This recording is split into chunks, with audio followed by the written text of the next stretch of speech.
مستني اللحظة اللي هقول فيها خلاص أنا فقت. كتر التفكير كان فادني بإيه غير إني تعبت، وسواء كان كده أو كده كله بيتنسي بالوقت.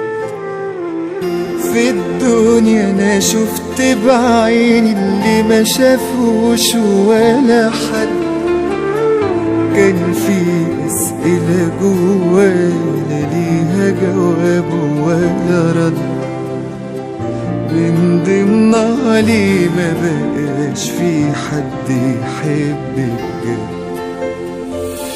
بيا ومن غيري هتمشي فرحت أنا ولا بكيت؟ مين فاكر لي إن أنا ضحيت وكتير اديت؟ والله أنا منسي خلاص زي ما حبيت ونسيت. بيا ومن غيري هتمشي فرحت أنا ولا بكيت؟ مين فاكر لي إن أنا ضحيت وكتير اديت؟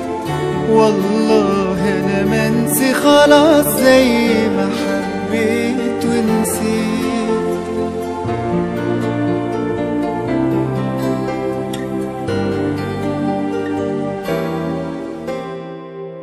ما ضحكتش يوم على نفسي وقلت كلام مش فيا، ولا يوم فكرت اتمنى حاجات اصلا مش ليا.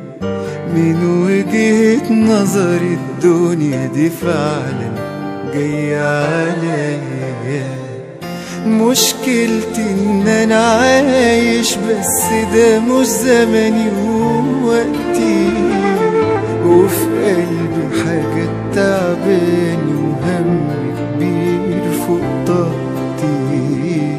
وسامحني يا ربي كلامي ده كان احساس من دقيقتي.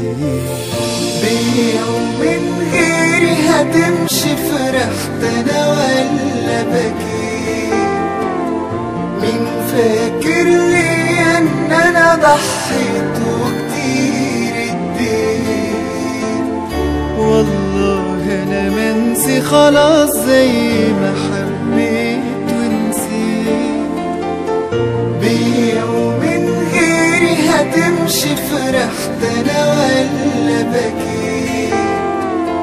مين فاكر لي ان انا ضحيت وكتير اديت؟ والله انا منسي خلاص زي ما